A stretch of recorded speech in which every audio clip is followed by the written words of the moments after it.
Welcome to day 6. This is professor Vinod Kumar. మనము వాణిజ్య చర్చలు బేష్ అంటున్న ప్రధానితో అమెరికా ఉపాధ్యక్షుడు జేడి వాన్స్ ఉభయలో లాభదాయకంగా ఒప్పందం కూర్చుకుంటాం. ప్రధాని నరేంద్ర మోడీ అమెరికా అధ్యక్షుడు జేడి వాన్స్ 4 రోజుల భారత పర్యటన కుటుంబంతో వచ్చాడు. ఉపాధ్యక్షుడికి తెలుగుంటి అల్లుడికి తొలి అధికారిక ప్రకటన. భారతీయ వస్త్రాధారణలో వాన్స్ ఉషా పిల్లలు. అలాగే తొలి రోజు ఢిల్లీలో మోదీ బిందు ఇచ్చిన ప్రధాని. పిల్లలకు ఇల్లంతా చూసి నెమలికలు బహుకరించిన మోడీ. అంటే ఇవాళ మనం ప్రపంచమంతా ఎక్కడ చూసినా సరే, ఎవరు చూసినా సరే, ఇలా అమెరికా వాణిజ్య ఒప్పందం పెట్టుకోకుండా ఏ దేశం మనుగడ సాగించకపోవడానికి ప్రధాన కారణం ఏంటి అంటే, మొత్తం వాణిజ్య ఒప్పందాలన్నీ కూడా ఇవాళ ప్రపంచ బ్యాంక్ ఆధీనంలో ఉంటాయి.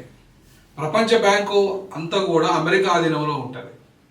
ఇవాళ అమెరికా ఆధీనంలో ఉన్న ప్రపంచ బ్యాంకు, దాని ఒప్పందాలు, అది వాణిజ్యపరమైన ఒప్పందాలన్నీ కూడా ప్రపంచ బ్యాంకు కేంద్రంగా పనిచేస్తాయి. కాబట్టి ఇవాళ మొత్తం ప్రపంచ బ్యాంక్ అంతా కూడా ప్రపంచంలో ఉన్న అన్ని దేశాలకు, పేద మధ్యతరగతి దేశాలకు అప్పులు ఇస్తాయి. కాబట్టి సో ఆ అప్పులు ఇచ్చే పరిస్థితులలో ఇవాళ తెలంగాణ కూడా అక్కడ ప్రపంచ బ్యాంకు 4,100 కోట్ల అప్పు రూపంలో తీసుకొచ్చుకుంటుంది.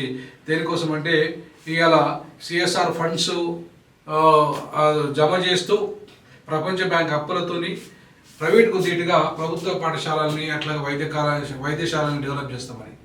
ఇట్లా ప్రతి దేశం కూడా ప్రపంచ బ్యాంకుతో అప్పు తీసుకుంటుంది. సో అప్పు తీసుకున్నప్పుడు ఈ వాణిజ్య ఒప్పందాల చర్చ వస్తుంది. సో వాణిజ్య ఒప్పందాల చర్చ ఏదైతే బిజినెస్ చర్చ ఉందో, ఏ దేశానికైనా ఒక సమస్య వచ్చినప్పుడు ఆ దేశ సమస్యకు పరిష్కారానికి ఈ వాణిజ్య ఒప్పందాలకు ముడిపడి ఉంటుంది. ఫర్ ఎగ్జాంపుల్, భారతదేశంలో కుల వివక్షత ఉంది, అంటరానితనం ఉంది.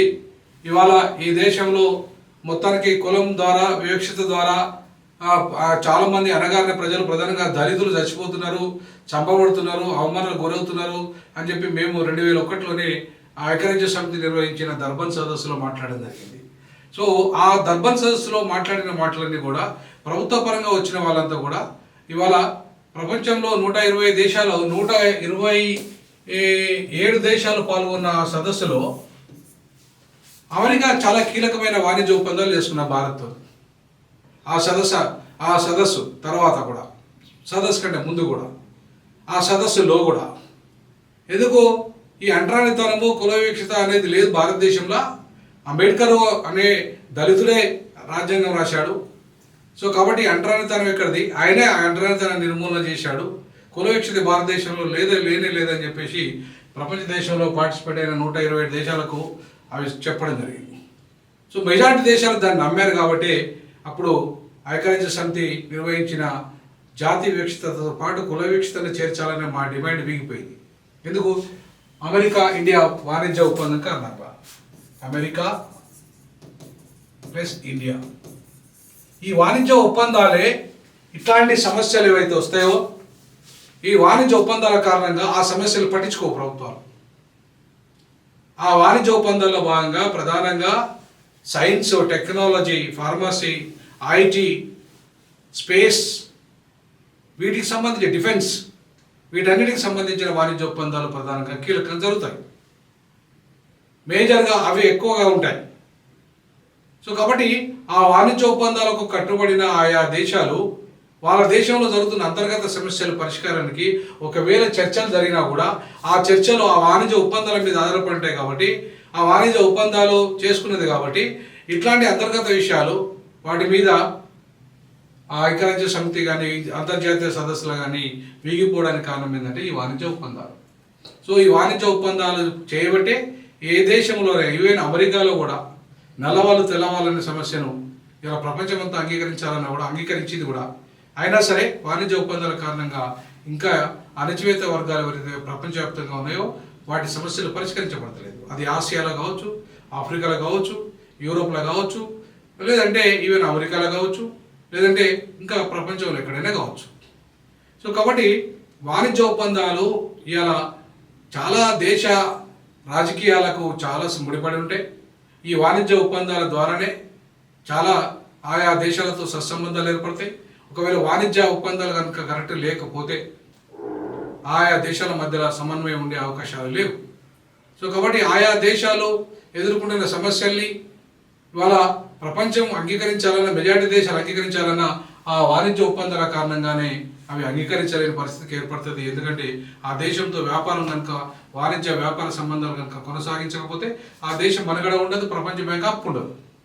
సో ప్రపంచ బ్యాంక్ అప్పేయకపోతే ఆయా దేశాలు కానీ ఆయా రాష్ట్రాలు కానీ నడిచే పరిస్థితి లేదు. ఎందుకంటే పూర్తిగా అవినీతికి మయంలో ఇరుక్కపోయిన కుటుంబ పరిపాలన దేశం ప్రపంచవ్యాప్తంగా ఆయా రాజకీయ పార్టీలు, రాజకీయ నాయకులు విపరీతమైన అవినీతిలో వాళ్ళు కూరుకుపోయి దేశాన్ని, రాష్ట్రాలను సర్వనాశనం చేసిన పరిస్థితి ఉంది. కాబట్టి సో అవి ఆర్థిక స్వావలంబన దిశగా కాకుండా ఆర్థిక లోడ్తోని, విపరీతమైన డెట్స్తోని, రుణభారానికి లోనైపోయి చివరికి అప్పుల మీద అప్పులు, వడ్డీల మీద వడ్డీలు కట్టడానికి ఇవాళ మళ్ళీ అప్పులు చేసి, తిరిగి అప్పులు చేసి, ఈ రకంగా మొత్తానికైతే రుణ బానిసలైపోతున్నాయి ప్రపంచ వ్యాప్తంగా ఉన్న దేశాలు.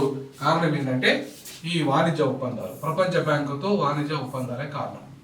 ప్రధానంగా దేశాల మధ్య వాణిజ్య ఒప్పందాలు ప్రధాన కారణం. వాటికి ప్రపంచ బ్యాంకే ప్రధాన కారణం. సో కాబట్టి మిత్రులారా, ఈ బ్యాంక్ అనేది ఇలా ఒక రకంగా చెప్పాలంటే అది ప్రపంచ పోలీస్. ఈ ప్రపంచ పోలీస్ మొత్తం ప్రపంచాన్ని శాసిస్తుంది. అవి కొన్ని కుటుంబాల చేతుల్లోనే ఉంటాయి. మొత్తానికి భారతదేశం ప్రపంచవ్యాప్తంగా 54 కుటుంబాలు ప్రపంచం మొత్తంలో ఉన్న ప్రపంచ బ్యాంకులో పెట్టుబడి పెట్టాయి. ఆ 54 కుటుంబాలు ఇవాళ మొత్తం ప్రతి దేశ ప్రధానమంత్రిని, ప్రతి దేశ అధ్యక్షుడిని కంట్రోల్ చేయగలుగుతాయి. చైనా కూడా అంత పెద్ద నియంత్రిత దేశం అయినప్పటికీ కూడా చైనాను కూడా ఈ ప్రపంచ బ్యాంకుని కంట్రోల్ చేయగలుగుతున్నారు. కాబట్టి ఇవాళ ప్రపంచ బ్యాంకు కంట్రోల్ చేసే పరిస్థితి ఈ వాణిజ్య ఒప్పందాల వల్లనే వస్తాయి. ఇలా భారతదేశము ఇండియా, మన అమెరికా కానీ భారతదేశం కానీ చాలా వాణిజ్య ఒప్పందాల దిశగా ఇలా అడుగులు వేసినాయి.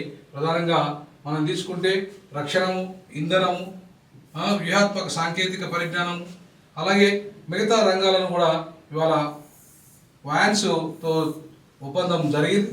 సో ఈ ఒప్పందాన్ని తిరిగి వాళ్ళు అమలు చేసుకుంటారు రేపు ఆయా దేశాల వెళ్ళిన తర్వాత. ఇక మనము అదే ట్రంప్ దెబ్బతో మరింత తీవ్రతరం కష్టాలు ఎదుర్కొంటున్న ఇండియన్ విద్యార్థులు, సో వాళ్ళంతా కూడా ఇలా వీసాలు కోల్పోయే పరిస్థితి, వాళ్ళకు చిన్న చిన్న సమస్యలతో దేశం బహిష్కరించే పరిస్థితి, ఇట్లాంటి సిచ్యువేషన్ ఇవాళ అక్కడ రావడానికి ప్రధాన కారణం ఏంటంటే ఇల్లీగల్ మైగ్రెంట్స్ పోవడమే కాకుండా ఆ దేశంలో, అమెరికా దేశంలో పెరుగుతున్న నిరుద్యోగము, ద్రవ్యోల్బణం. సో ఈ కారణం చేత చాలా కఠిన చర్యలు అమెరికా తీసుకుంటున్న కారణంగా ఇవాళ చాలామంది విద్యార్థులు భారతదేశంలో ఇల్లీగల్గా పోయిన విద్యార్థులంతా తిరిగి దేశానికి పంపించే పరిస్థితి ఇలా అమెరికా మీద నెట్టబడింది. సో కాబట్టి విద్యార్థుల వల్ల ఎంత అమౌంట్ వస్తుందో, అంటే లీగల్ విద్యార్థుల వల్ల ఎంత అమౌంట్ వస్తుందో ఇల్లీగల్ విద్యార్థులు అంత అమౌంట్ కోల్పోతారు, అంతకంటే డబుల్ అమౌంట్ కోల్పోతారు. ఎందుకంటే పన్నులు కట్టరు వాళ్ళు. సో పన్నులు కట్టని విదేశీయులు ఎవరైతే ఉంటారో వాళ్ళంతా కూడా ఖచ్చితంగా ఒక రకంగా చెప్పాలంటే ఆ దేశ ఆర్థిక వ్యవస్థను కొల్లగొడుతున్నట్టే లెక్క.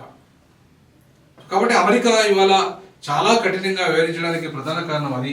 ఇవాళ మనం చూస్తున్నాము, దేశ అధ్యక్షుడు ఒక రకంగా, దేశ ఉపాధ్యక్షుడు ఒక రకంగా ఇవాళ వ్యవహరిస్తున్నాడు. ఇవాళ చాలా డ్రాస్టిక్ స్టెప్స్ ఆయన తీసుకుంటే ఈయన చాలా లూజ్ స్టెప్స్ కానీ లేదంటే కొంచెం కార్డియల్ రిలేషన్స్ కానీ పెంచుకునే పరిస్థితి ఈయనది. సో కాబట్టి ఇవాళ మనం స్పష్టంగా గమనిస్తే ఇండియన్ అంటే కల్చర్ ఉట్టిపడినట్టుగా కనపడి ఇవాళ ఏదో వాయన్స్ కుటుంబం, ఎందుకంటే అమ్మాయి తెలుగింటి అమ్మాయి, ఈ ఆంధ్ర అమ్మాయి కాబట్టి ఆంధ్ర అమ్మాయి ప్రధానంగా భారతదేశంలో ఏదైతే కల్చర్ ఉందో వాళ్ళ కుమార్ ఎవాన్, అలాగే వివేక్ కుమార్తె మీరాబెల్ ప్రత్యేక ఆకర్షణగా ఇవాళ ఇండియన్ డ్రెస్లో మనకు కనబడుతున్నారు. మన భారత ప్రధానమంత్రి కూడా వాళ్ళకి నెమళ్ళు బహుకరించాడు. సో ఈ రకంగా చూసుకుంటే ఇవాళ అమెరికా అండ్ భారత్ వాణిజ్య ఒప్పందాలు బేష్గా కొనసాగినాయి. రేపు భవిష్యత్తులో ఈ ప్రపంచ బ్యాంకుతో జరిగిన ఈ ఒప్పందాలు అన్నీ కూడా రేపు అదాని అంబానీ ధనవంతుల మధ్యలో వాళ్ళకే ఎక్కువ ఉపయోగపడే కార్యక్రమం కాబట్టి సో ఇవేవి కూడా పేద ప్రజలకు అంటే ఇండైరెక్ట్గా ఉపయోగపడితే పేద ప్రజలే పన్ను కట్టేది, పేద ప్రజలే ఈ వాణిజ్య ఒప్పందాల ద్వారా ప్రపంచ బ్యాంక్ ద్వారా వచ్చిన డబ్బులన్నిటికీ ట్యాక్సులు కట్టేది వాళ్ళే, దానికి ఇవాళ పన్నులు చెల్లించేది వాళ్ళే. కాబట్టి రేపు ఆ వాళ్ళ డబ్బులతోనే తిరిగి రుణం చెల్లిస్తారు. కాబట్టి కొంతలో కొంత అయినా ప్రపంచ బ్యాంకులో ఉన్న డబ్బులు ఈ పేద ప్రజల అభివృద్ధికి, పేదరిక నిర్మూలనకి, అలాగే విద్యకు, అలాగే వైద్యానికి, ఇట్లా మౌలికమైన సదుపాయాలకు కూడా ఖర్చు పెడతారు. ఎందుకంటే రికవరీ ఉన్న వాటికి మాత్రమే పెట్టాలనే రూల్ ఉంది ప్రపంచ బ్యాంకులో. మేము దళితులకు 25% ఖచ్చితంగా మాకు కేటాయించాలని చెప్పేసి మేము 2001లోనే దర్బాన్ ప్రపంచ సదస్సులో భారత ప్రతినిధిగా, అప్పుడు నేను విద్యార్థిగా ఉన్నాను. సో వెళ్ళినప్పుడు మేము మ్యాండేటరీగా అడిగాం ప్రపంచ బ్యాంకును, 25% మా దేశానికి ఇచ్చే మొత్తం రుణాలలో 25% మాకు ఖర్చు పెట్టాలి దళితుల అభివృద్ధికి, దళితుల విద్యకు, దళితుల యొక్క వైద్యానికి, దళితుల ఇళ్లకు మౌలిక సదుపాయాలకి, రోడ్లు వేయడానికి, సో వాళ్ళ ఉపాధి ఉద్యోగ అవకాశాలకి మ్యాండేటరీగా దళిత్ బడ్జెట్ 25% కంపల్సరీ ఖర్చు పెట్టాలని చెప్పేసి మేము డిమాండ్ చేయడం జరిగింది. సో ఆ కండిషన్ కూడా ఇలా ప్రపంచ బ్యాంకు దగ్గర ఉంది. ప్రపంచ బ్యాంకు డబ్బులు ఇచ్చేటప్పుడు మ్యాండేటరీగా సంతకం చేయించుకుంటున్నది భారత ప్రభుత్వంతో. ఆ అమౌంట్ 25% దళితుల కోసం కేటాయించాలి. కానీ కేటాయిస్తున్నారా? కేటాయించట్లేదు. దీన్ని ఏమైనా గట్టిగా అడుగుతున్నారా? అడగట్లేదు. సో ఇట్లాంటి సిచ్యువేషన్స్లో సో వాణిజ్య ఒప్పందాలు ఏ దేశం మధ్యలో జరిగినా, లేదంటే మన దేశము ఇతర దేశాల మధ్యలో జరిగినా అవి ప్రజల మేలు కోసమే ఉండాలి, కానీ కొంతమంది ధనవంతుల మేలు కోసము కాదు. ఆ దిశగా అడుగులు వేయకుండా ఈ ప్రపంచ బ్యాంకు వాణిజ్య ఒప్పందాల ద్వారా ప్రజలు సమగ్రంగా అభివృద్ధి చెంది ఈ దేశము అల్టిమేట్గా ప్రపంచంతో కూడిపడే దిశగా డెవలప్ కావాలని, ఆ దిశగా అడుగులు వేయాలని చెప్పేసి ఆశిస్తూ బేసిక్స్ డీజాక్ ఆశిస్తున్నది. సో మన ఛానల్ ఉద్యమ ఛానల్, మనం ఏమైనా అనాలిసిస్ చేస్తే అది ప్రజల యొక్క సమగ్ర అభివృద్ధి కోసం, ప్రజల డెవలప్మెంట్ కోసం, ప్రజల కోసమే. కాబట్టి ఇది ప్రజా ఛానల్ కాబట్టి దీన్ని షేర్ చేయండి, లైక్ చేయండి, కామెంట్ కూడా చేయండి. జై భీమ్, జై పూలే, జై పెరియార్.